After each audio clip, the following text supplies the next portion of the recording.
प्रख्यात सूफी गायक कैलाश खेर उज्जैन के महाकाल लोकार्पण आयोजन के लिए आज इंदौर पहुंचे।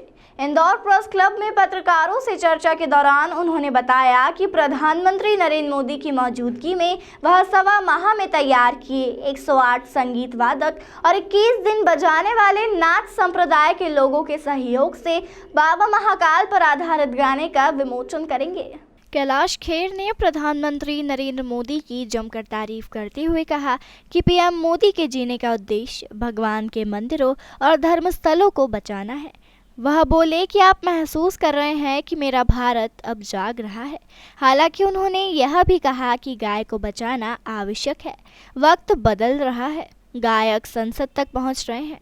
कैलाश खेर ने इंदौर का जिक्र करते हुए कहा कि फिल्मों का प्रभाव इंदौर पर काफ़ी दिख रहा है।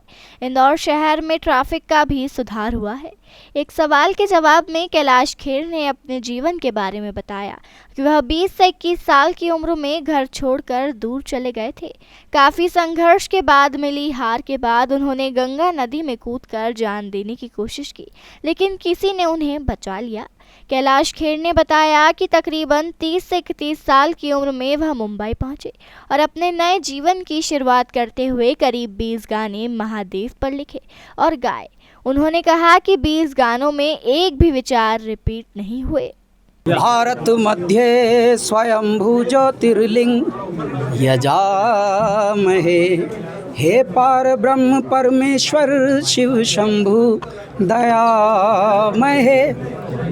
क्षिप्रा के तट पर अवंतिका उज्जैनी नगरी, महादेव के मनन में है मगन सगरी। माहर सिद्ध पीठ कालिका विराजे, शिव शिव जापे 8 पहर 64 घड़ी आचक शीश निवाते।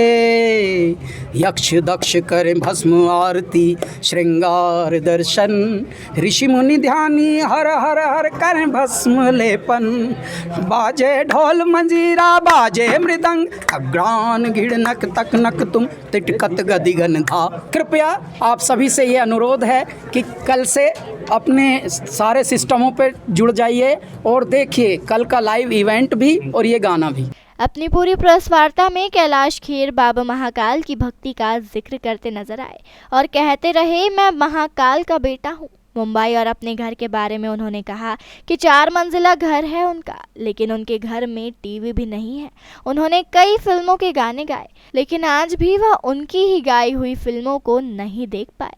हालांकि उन्होंने इस दौरान बाहुबली फिल्म की तारीफ की और कहा कि वह फिल्म उन्होंने 10 बार देखी है। उन्होंने कहा कि जब किसी को फिल्म देखने को लेकर मैं सजेस्ट करता हूं तो बाहुबली फिल्म के बारे में ही कहता हूं।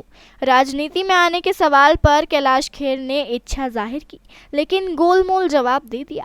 उन्होंने मध्य प्रदेश की शिवराज सरकार की भी तारीफ की और कहा कि यहाँ शंकराचार्य की मूर्ति भी स्थापित हो रही है। उन्होंने कहा कि हमारा कर्म ही हमारा धर्म है। कैलाश खेर ने इंदौर की स्वच्छता का जिक्र करते हुए कहा कि इंदौर एक दिन पूरे देश को स्वच्छता को लेकर बड़ी प्रेरणा देगा।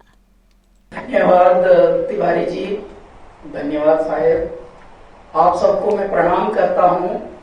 और ये एक ऐसी धरा है, ये एक ऐसा खंड है मध्य प्रदेश और उसका भी इंदौर, जैसा साहब ने बताया देवी अहिल्याबाई होलकर, उनकी ये धरती है पावन, संस्कार धानी ये पूरा खंड है। तत्पश्चात मुझे लगता है जैसे पवित्रता हर चेहरे में यहाँ झलकती है। हम जब जब यहाँ आते हैं, ये जो 6ठी बार आप स्वच्छता पे आए हैं, ये तो प्रारंभ है, ये सिर्फ प्रेरणा के लिए बना है नंबर। आप देखना इंदौर जो है वो दूसरों को प्रेरणा देगा, पूरे भारत के शहरों को। ये हमारे शब्द आप नोट कर लीजिए आज। तो आपको सबसे पहले तो बधाई है इस पावन नगरी में होने के लिए, स्वच्छता पर नंबर 1 पे रहने के लिए। तत्पश्चात कल का जो प्रयोजन रहेगा उज्जैन में श्री महाकालेश्वर मंदिर का, क्योंकि पूरा जीर्णोद्धार हुआ है, एक विस्तार हुआ है, उसका लोकार्पण होगा श्री महाकाल लोक का। उसी के साथ साथ परमात्मा ने हमको चुना, हमको सौभाग्य दिया कि आप जाइए और इसको गाने के रूप में। हमारे यहाँ 12 ज्योतिर्लिंग हैं जी, द्वादश ज्योतिर्लिंग में किसी भी एक ज्योतिर्लिंग का भी कोई समर्पित स्तुति गान है नहीं। क्यों नहीं है? हमारे यहाँ सुख संपत्ति घर आवे, कष्ट मिटे तन का, बस इसी में अटक के रिकॉर्ड हमारा अटका हुआ है। भैया ऐसा मत करो, ऑनेस्ट बनो, ऑनेस्टी से समर्पित होना पड़ेगा। जैसे ही आप संपूर्ण समर्पण देंगे, हमको ये ऑफिशियल एक लेटर आ गया कि भैया ये काम आपको करना है, और श्री महाकाल लोक के लिए जब जिस दिन लोकार्पण होगा उसी दिन इस गाने का भी, स्तुति गान का भी हम लोग विमोचन करेंगे। और तब शायद शब्द आया था, तब शायद प्रधानमंत्री इसको करेंगे। उस वक्त का शायद अब पूर्ण रूपेण मेरे महाकाल, मेरे भगवान, मेरे भोलेनाथ ने तय कर दिया है कि हमारे देश के एक ऐसे साधक प्रधानमंत्री, एक ऐसे तपस्वी, एक ऐसे लोकप्रिय, एक ऐसे अवतरण, मैं उनको अवधूत मानता हूं परमात्मा का, क्योंकि इससे पहले कोई प्रधानमंत्री हमको नहीं दिखा जो मंदिरों पे ध्यान दे, जो मंदिर प्रांगणों पे ध्यान दे, छोटी छोटी गलियों को विस्तारित कर दे,